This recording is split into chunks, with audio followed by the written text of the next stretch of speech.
वागणे, माणसाने माणसाशी माणसा समवागणे असे रोज सकाळी प्रार्थनेत म्हणणाऱ्या आमच्या या भारतात जेव्हा कुठे मानवता भेदली जाते ना, तेव्हा इथल्या आयोजकांना विषय सापडतो तो जागतिक महासत्तेचा. नमस्कार मित्रांनो, मी स्पर्धा क्रमांक 38 आजच्या माझ्या स्पर्धेचा विषय मांडतोय.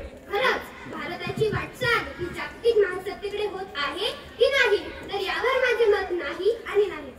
माफ करा मित्रांनो, परंतु ज्या देशांच्या मंदिरांबाहेर चपला चोरू नव्हे, सार्वजनिक ठिकाणांवर थुंकू नव्हे असे लिहावे लागते ना, ज्या देशांच्या दुकानांबाहेर आपण सीसीटीव्हीच्या निगराणीत आहोत असे लिहावे लागते ना, मला तर नाही वाटत त्या देशाची वाटचाल ही खरंच जागतिक महासत्तेकडे होत आहे. माझे प्रतिस्पर्धी सांगतायत की अनेकांमध्ये एकता असलेला आपला हा भारत देश एक वेगळे वैशिष्ट्य म्हणून ओळखला जातो. परंतु मित्रांनो, दुरून कितीही सुंदर दिसत असणारं सागाचं लाकूड बाहेरून कितीही मजबूत असेल, पण जर ते आतून पोकळ असेल तर ते जास्त काळ टिकत नाही. आजही आम्हाला आमचे हक्क आणि आमचे अधिकार हवे असतात ना, त्यावेळेस आम्हाला आमचे भारतीय संविधान आठवते.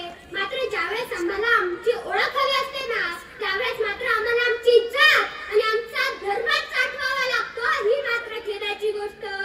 मित्रांनो, शिक्षणाकडे लक्ष देण्याऐवजी आपली आजची युवा पिढी अमका नेता टमका नेता त्यांच्या मागे दिवस रात्र फिरतात. मग त्यांच्याच म्हणण्यावर अनेक पक्ष बदलतात, वाटेल ती कामं करतात. मग दंगली भांडणे यात करतात. मग या ज्या दंगली होतात यात फक्त गरिबांचेच हाल होतात. मग पोलीस लोक हुडकतात, त्यात सगळी पोरं अडकतात.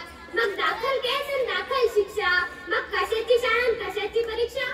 मग पोलीस स्टेशनात गाड्या येतात, दंगल पेटवणारा भाड्या येतो, त्यांची आपापसात मीटिंग होते, आतल्या आत सेटिंग होते, पैशांनी तोंडी फुटतात, पुढाऱ्याची पोरं सुटतात. असं सगळं होत असतं. दंगलीचा भोवताल, पेटवणाऱ्याची सुटतात, बाकीची चतुर भाकरीला मोहतात.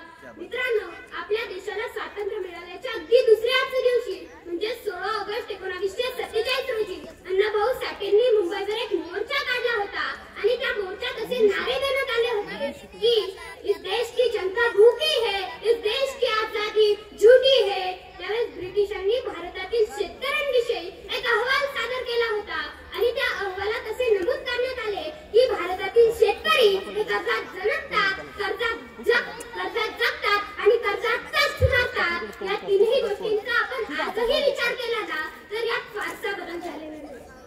माझी प्रतिस्पर्धी स्पर्धा क्रमांक 17